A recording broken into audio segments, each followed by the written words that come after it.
The price of the phone is incomparable. I had absolutely no idea what to compare it to because yes, it does have some obvious caveats, but still the spec sheet on this phone completely wipes the floor with everything even close to its price range. A 6.6-inch Full HD plus HDR10 120Hz display, a 5160 mAh battery with powerful 33-watt charging right out of the box, a 64-megapixel quad camera setup, a 20-megapixel front-facing camera, all paired with Snapdragon 732G, which is up to 15% faster than a 730G, which in itself was already an upgrade over the mid-range 730.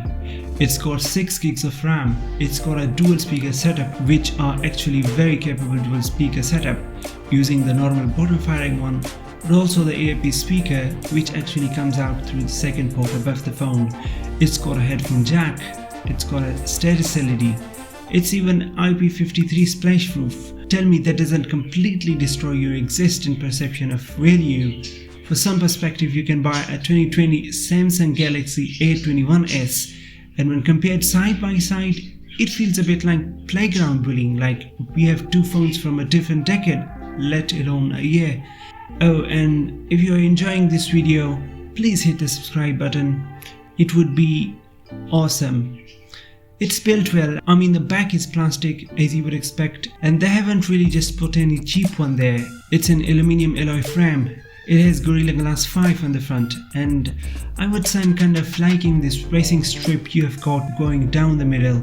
They've managed to make a camera module that looks cool and powerful, although there is a fair bit of protrusion. It's a big phone. I'm talking like 2020 flagship sized phone, so not for the faint-hearted. But that size isn't wasted. This is an LCD display, not all its viewing angles suffer. It's not the brightest display, and there does seem to be an ever so slight amount of ghosting, but it's not all that bad. It doesn't have that over-sharpened look of cheap LCD panels, and it looks like Xiaomi's kind of compensated for the less vibrant colors by increasing the saturation of the icons and some UI elements. Plus the inbuilt sunlight mode does seem to keep the brightness manageable even outdoors. Whatever brightness you set it at, this is an all-day phone. This is an 8-hour to an 11-hour screen-on-time device. You can wake up in the morning and make it run all day long, and you will easily make it to the bedtime, thanks in part to a display that can somewhat adjust its refresh rate to make the content you are consuming. On a surface level, even the camera system looks widely impressive. You are actually getting an almost identical setup to the Xiaomi Mi Note 10 Lite, a phone that has a good camera for a $330 device.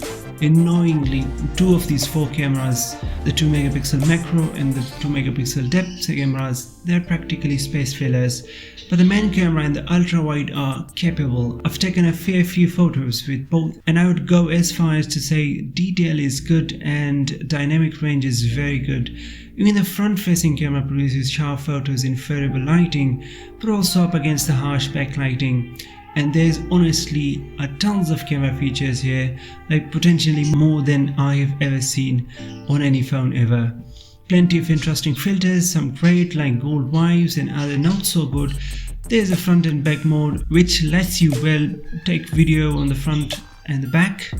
You can clone yourself by leaving the phone still and you move into different positions. There's slow motion mode, there's vlog mode, there's long exposure, and of course night mode, which is okay. It's actually noticeably not flagship level, but because the camera doesn't any optical image stabilization, in the dark it can keep its shutter open for very long without blurring. And so the end result is that night mode photos are not afraid to get a little grainy. The focusing is a bit hit and miss too, but yeah, I mean for $200 it's a good camera system. And do you know why POCO has put at least some care into making sure the haptics feel nice to use? Typing is firm and responsive. Scrolling to the bottom of the list you feel some physical impact, and just generally the MIUI 12 that this runs on is a polished bit of software. What you get here is almost identical to the MIUI 12 seen on the Xiaomi's Mi 10 Ultra, but the POCO launcher they use is a bit lighter and a little bit less animated. But this is where the shadiness starts. I can't help but feel like with this phone in particular, the company has used every trick in the book to basically artificially lower its price. Starting with baking ads right in the software, you see them everywhere when you install an app. When you uninstall an app, you even see them in the first party apps that come preloaded on the phone. And I kind of feel like a few times when I have tried to do things, it actually adds steps that don't need to be there, just so there can be an extra ad on the way. Another thing, they're marketing this camera setup as this flagship 64 megapixel quad camera, which although the camera is not bad, is absolutely not true. If you look up the Sony IMX682 used in here, it was not present in a single flagship phone. This phone doesn't have optical image stabilization like flagship, so the video quality is fine but not great, especially on the front, and those two bottom cameras are in no world flagship. Okay, so a lot of this stuff does feel deceptive. I'm not a fan of it, but at the same time we can understand why they're doing it, and it would be unfair to say that all of this stuff actually ruins the phone. Admittedly, it does sound less cool being a $220 with ads and a mid-range camera setup, but at the same time, I can think of a lot of people who would pick this phone up, use it, and just don't care about the ads. And it doesn't change the fact really that this is still extremely hardware for the price. Although that said, the performance is not ultra smooth. Also, every now and again when you're closing an app or when you're pulling up and holding to open up multitasking, it's not as smooth as it should be. But to be fair, a lot of this doesn't feel like a lack of power, just a lack of optimization for this new chip, so fingers crossed if it improves.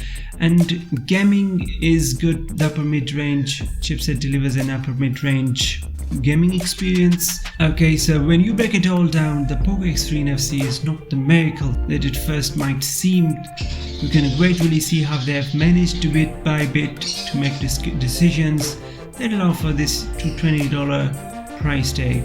But even then, there's just so much good stuff going on there, especially that battery life. So even with the ads, maybe this is the best phone you can get for under $250.